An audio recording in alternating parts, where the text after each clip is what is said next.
Okay, I'm just super stoked to be able to create for you this first foundational video on human nature and how it affects our actions and our performance. And to kick off this topic, I'm going to introduce to you one of the world's top models.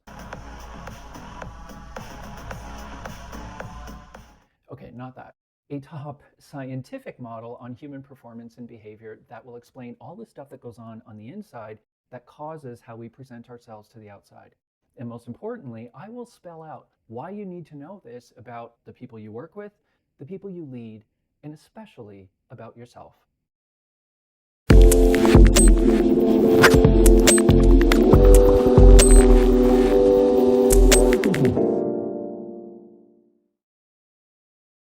Hey everyone, welcome back to the channel. My name is Larry, this is Careers and Companies, and we are Upmarket. So I'm moving this video up just a smidge to closer to the beginning of the series because so many of the discussions we're going to have on this channel will link back to this model and the theory behind it.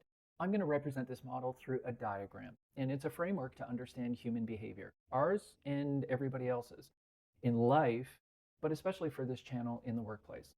And it's called the MARS model. Okay, Jesus, not that. Okay, MARS is an acronym, and it's a part of a broader system that accounts for our daily thoughts, our feelings, and our actions. So let's check it out. All right, here's the graphic, and understanding human behavior through a framework like this is going to be an essential tool for you, not only for your self-discovery, but to simultaneously demystify some of the rather perplexing behavior that goes on around us. Now, I don't know if you're anything like me, but oftentimes during the day I start questions with, I don't understand why, and then I fill in the blank with some kind of weirdness that's happening around me. My goal for you is to not have to ask questions like that very often so that you can be more focused and you can be more productive and not in some constant state of fight or flight because stuff is happening around you, you don't really understand it, and it's highly irritating. All right, so let's break down this model. I'll go through it piece by piece and I'll give you some examples to help it make more sense. Okay, you see the model here. Now let's break it down into three major subcomponents. In fact, we're going to start at the end with our specific behavior and getting clear on what we mean by behavior. So in the context of the workplace, now this does apply in many ways to real life as well, we can look at it from a few different perspectives. One is just your basic performance and your results, or your failure to perform, or your failure to achieve results. The second way to look at it is in the 5 standard workplace behaviors, and this comes right out of a textbook, but it does apply to real life. Number 1 is joining and staying with an organization. So that's a basic behavior of just joining the company and agreeing to work there. Progressing from that, we're looking at coming to work every day. Now that is not even a given because depending on the job you have and the environment you work in, so like retail, I think restaurants, bars and restaurants are like this, it's not a given that people are going to even show up to work every day. So that's a behavior that we do want from people. If you do come to work, the next part is, do you get your stuff done? So we call that task performance. Are you just accomplishing all the things you need to get done on a daily basis, and can you do that reliably?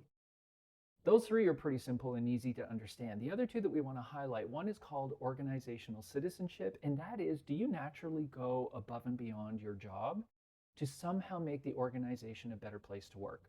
An example would be if you have completed your work and you notice that another coworker is falling behind, do you volunteer to help them out? Do you create things like social committees to make the organization a lot more fun? Are you supportive to people in the workplace? For example, if you're in a meeting and you notice that somebody is really unusually quiet in that meeting, at the end of the meeting, will you go up to them and say, hey, you're really quiet. Was there something wrong? Is there anything going on? It could be very much work related. It could be personal. It doesn't matter, but you're just asking about that. So those are all those little extras that organizations find to bring a lot of value to the workplace and again, make it a better place to work. And the last one is the behavior that you don't want, which is counterproductive behavior. And this can be the most basic, simple things like being quiet in a meeting when you really should be talking and contributing, or distracting conversations, all the way to perhaps being a bully and harassing people and causing conflict in an organization. So anything that really slows a team down or makes the organization specifically not a great place to work, may be toxic, may be intimidating. And the last way to look at behavior, it's sort of your catch-all.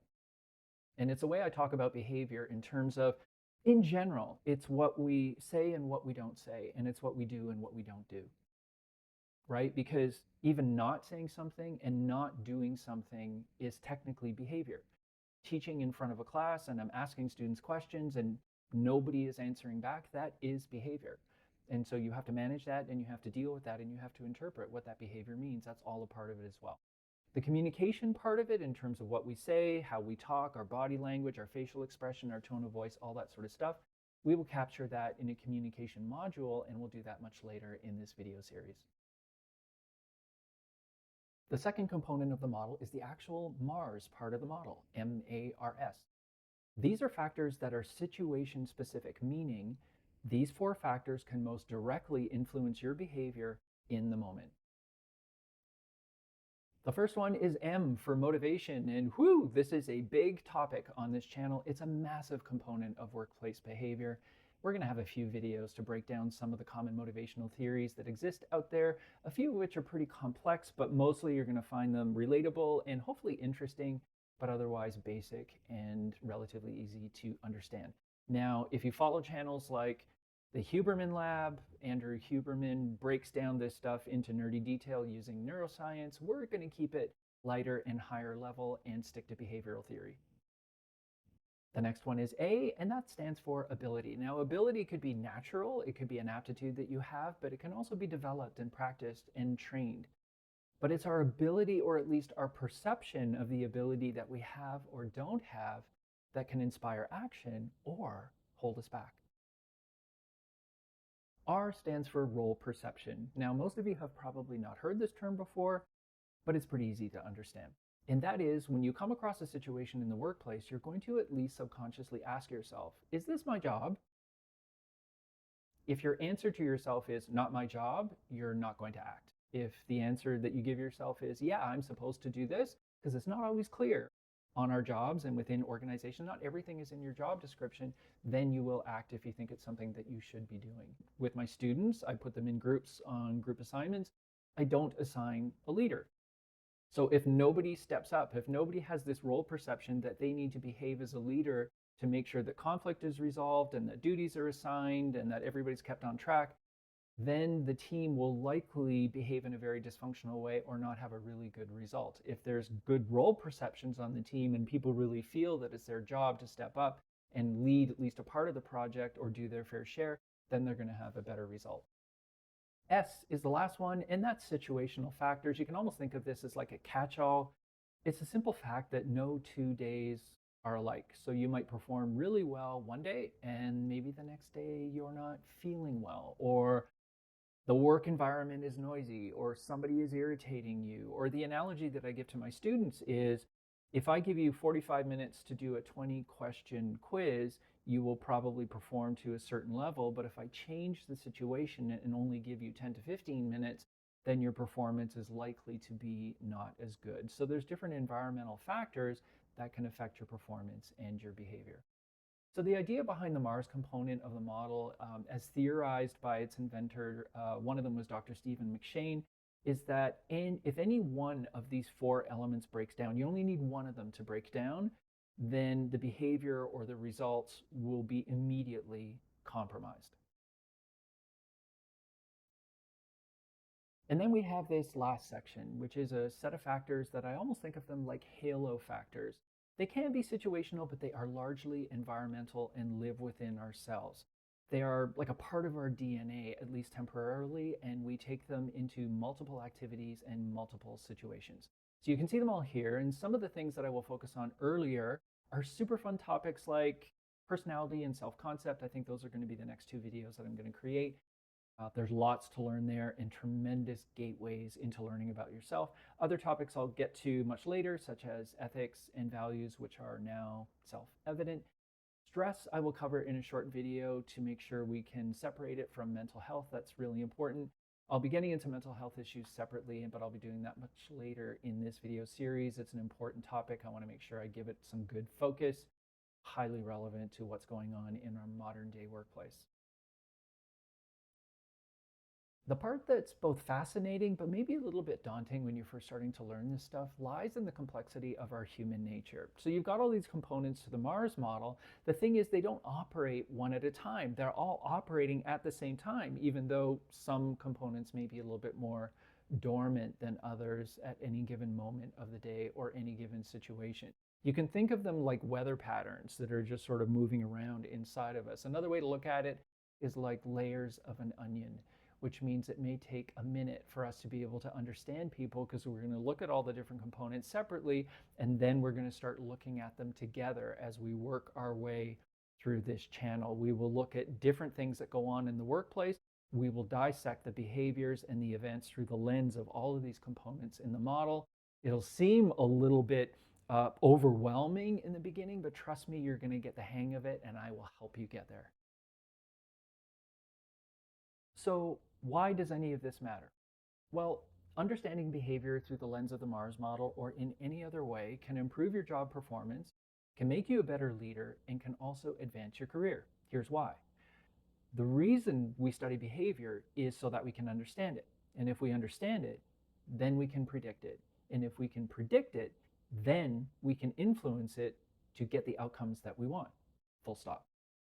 So if you're in a work situation, for example, and you know that the way your perception and your personality works in default, you can override those natural behaviors that you would have in that situation so that you can behave in a more productive way. So an example would be, if I think it, I'm saying this hypothetically, but this has totally been the case. If I'm in a meeting and there's a discussion happening and I haven't really given the discussion a chance because I already have formed my opinion and I have a perception of what's going on in this meeting and maybe the people within the meeting, I will show it on my face because of my perceptions and because of my personality type. So I'm very demonstrative with my emotions, and I also am pretty much in touch with my emotions. And I've had this happen in the past, right? When I'm sitting in a meeting and I'm kind of like, I start doing that sort of stuff like I'm 5 years old, right? Or I'll like roll my eyes or do whatever. And I've had managers like early in my career will lean over in a meeting. Luckily, I've had great managers and given me good feedback and development. This is very helpful. We'll just like lean over and be like, Larry, check your face, right? So I have to like check my face and sort of keep this body language and what I'm communicating under wraps to be a lot more objective and maybe a little bit more collaborative in meetings. So I've worked on that a lot, and it's helped me build a lot more trust and just made me, again, much more of an objective person. If you're making a decision, for example, that could affect other people, you can predict who will be happy and who will not be happy. So for the people who are not going to be happy, you can get to them before you make the decision, explain what you're doing, convince them that you have their back, find a way to make good, whatever it is. And what will happen as a result is you'll get more buy-in and you'll get more support for the decisions that you make because you know exactly what that's going to cause. If you are in a negotiation, understanding people is going to really help you in negotiations because, again, you can anticipate how others are going to react to the things that you present and the things that you talk about. And as a result, you're going to be a lot more prepared. You're going to communicate properly and effectively, and you're just ultimately going to be a lot more successful in that negotiation. There is a quotation, and it's from the philosopher Seneca, I believe, and he's a Stoic. And they have adopted it. And it says that nothing can happen to a wise person that is contrary to their expectation. Nothing can happen to a wise person, to a person with wisdom, that is contrary to their expectation. So that means if you have wisdom, you will always be prepared and you will have no negative surprises. That's one of the major reasons why I'm even creating this channel and I'm sharing this kind of wisdom and this content, to help you not only be successful, but to help you be in control, to help you be prepared, and to calm a lot of the noise that's in our head and around us in our everyday work lives. All right, before we go, let me show you an example of how to use a model like this in a real-life situation involving leadership and coaching. And truly, the Mars model applies to just about any interpersonal workplace scenario. It's important for me to give you examples so that you can start to see how this works, just in case also you guys are a little bit nervous that this video series is just going to be me spouting endless academic theories. That gets really boring. I get it. Let's use examples to show you how it works. The scenario is a common one, and I'll keep it pretty general so that everybody can relate to it. This is something that all of us have probably experienced at some point in our careers, and if it hasn't happened to you yet, it will happen to you multiple times. So the simple scenario or situation is you are the leader or the supervisor. Somebody on your team has failed to meet a deadline, and this affects you in your job. Now, for argument's sake, let's just say that this person has done this before. So it's not necessarily a day-to-day trend, but it's happened more than once. You need to deal with it. So you're probably thinking, all right, as the leader, as a supervisor, my goal is to make sure this doesn't happen again. I need to give this person feedback. Now, if you lack wisdom or at least some interest in human nature, you will go down a path of deciding for yourself why this person is missing deadlines. And we usually end up in a place like, oh, they are some combination of unmotivated or lazy, or they just don't take their job seriously. And you will come at them with that energy and they will feel it. If you've heard of the expression self-fulfilling prophecy, I will be covering that in more detail in our video on perception, but here's a taste of it now. However you solve the problem, you risk conditioning that employee to behave in the way that you think they are. So if you think they are lazy, they are going to start to behave more and more like a lazy person, even if they are not. This is incredibly unproductive behavior on your part as a supervisor, huge risk of stifling their performance and their development and eroding the trust that you have with that employee. It rarely ends well. But you can come up with a better solution by engaging the Mars model, which demands that you employ a little bit of curiosity about the person that you're working with. So you will sit them down, you will ask some thoughtful questions to find the real source of the problem. And just with a little bit of coaching, you can set them on a path to becoming reliable and productive. Because there are a number of reasons why a deadline could be missed. And your number one goal is, before you judge, to ask questions. Words to live by. Ask questions before you make statements. You might have it wrong. Those preconceived notions, you may have it right, but you probably have it wrong. Or you probably don't have the complete story, and that's what you need to collect. Because if you fail to diagnose the problem correctly, whatever solution that you implement will not be effective.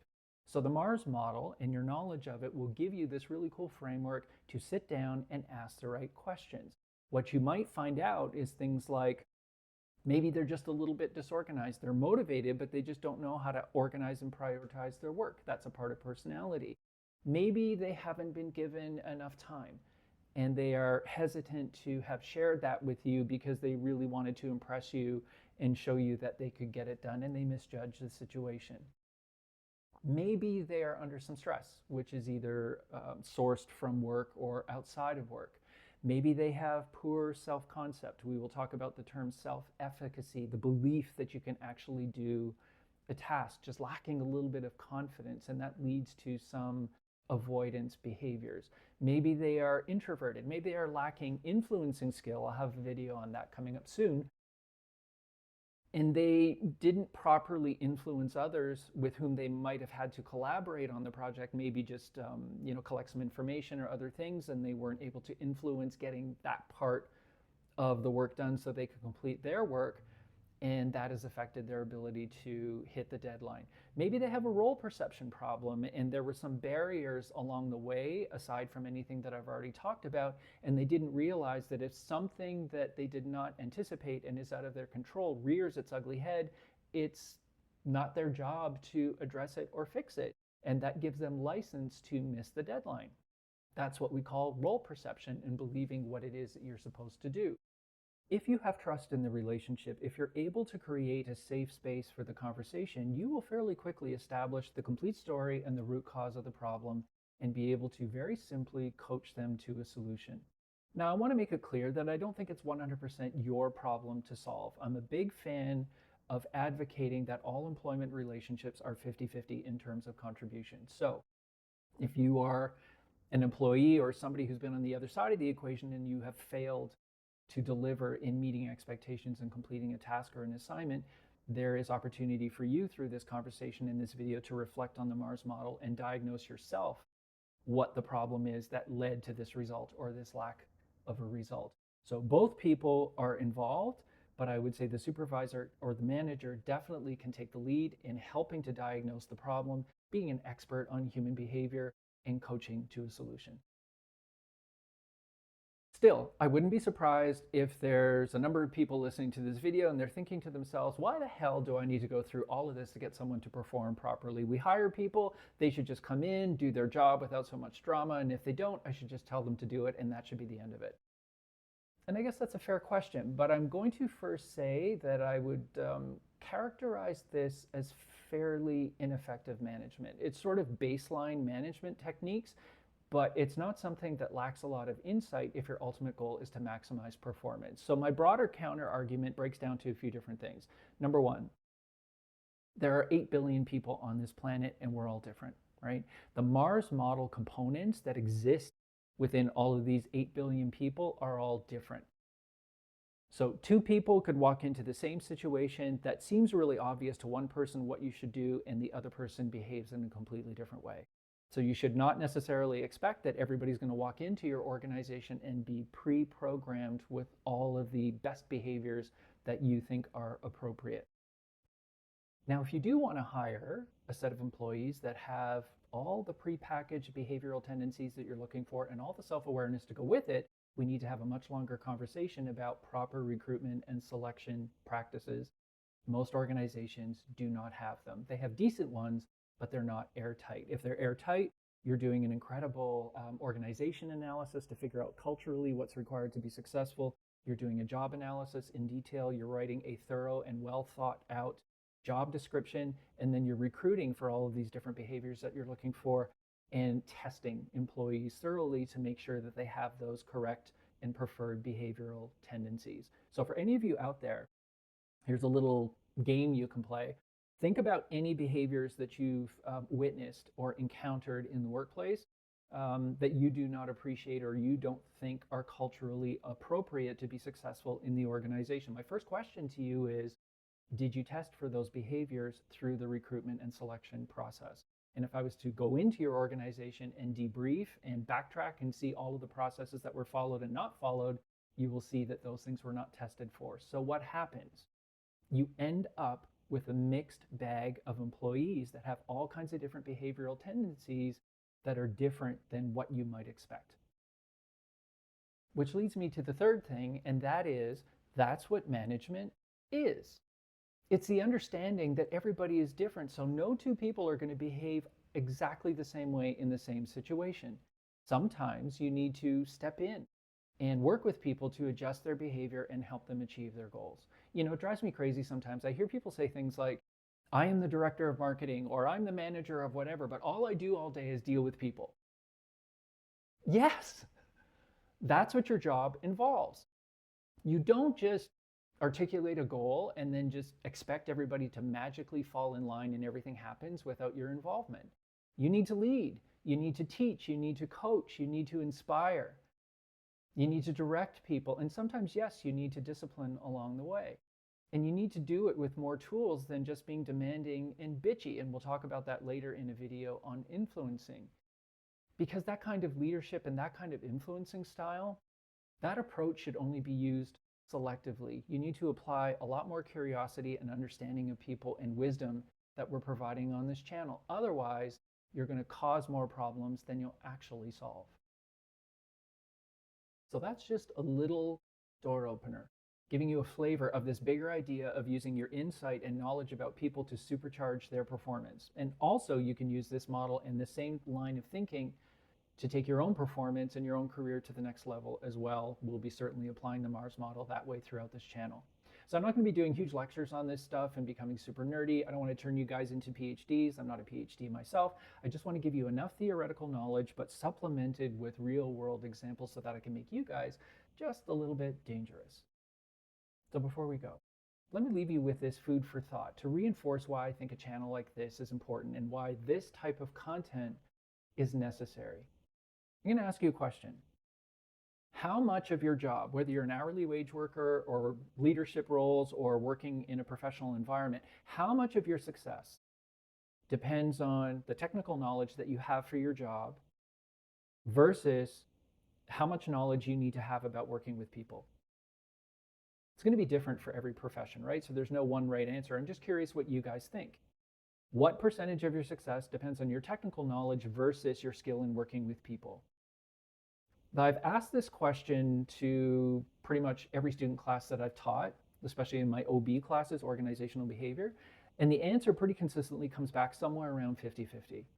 Now, the finance majors might say it's a little bit more, 30 to 40%, people skills, and then it's higher on the technical side. The marketers, the human resources people are higher on the people side. So they're 60, 70, even 80% are the answers that I'm given. So I'm not here to provide you with the right answer, but I think if just about all of you who are listening answered and typed an answer into the comments, it would be somewhere around 50-50. It's not usually 90-10 in favor of either side. The learning here is that so much of our success depends on our ability to be able to lead and work with people. Now think about your education and think about your training. So of course I teach in business programs, and if you look at a 4-year honors degree program, and this is a speech I give my organizational behavior students, now that we've talked about the percentage, look at all the courses you're going to take over the course of 4 years. How many of those courses are all about working with people? How many of those courses are about building technical knowledge? It's usually somewhere around 90% or more technical knowledge. The training that you get in the workplace, how much training do you get relative to working with people, conflict resolution, influencing people, leadership, those types of things, and how much of the coaching and development that you get is to make you functionally do your job better? The bias tends to be a little bit more on the functional side. When you do have a problem with interpersonal, relationships, oftentimes you're just sent away and told to just go figure it out and just don't fight or whatever it is, like just useless feedback that you get from leaders. You do get some training in that area, but it's definitely not enough. My whole premise for launching a channel like this is there is a huge gap. It's why we need to be here. It's why we need to have these conversations. It's why I need to empower you with this knowledge so you can have entirely new tools to be able to succeed on the job and in your careers. Okay, that's enough ranting for one day. We got so much more to come on the Mars model. And then my next series is going to be on how to create value for yourself to move your career forward at an accelerated pace. We'll break everything down piece by piece to help give you human nature superpowers and career management wisdom. So please get ready. In the meantime, stay with us. Click like if you like this video. Click subscribe if you want to hear more, and help us help you build momentum in your career, or as we say on this channel, to help you keep it moving. But for now, please have a fantastic day, and I'll see you in the next video.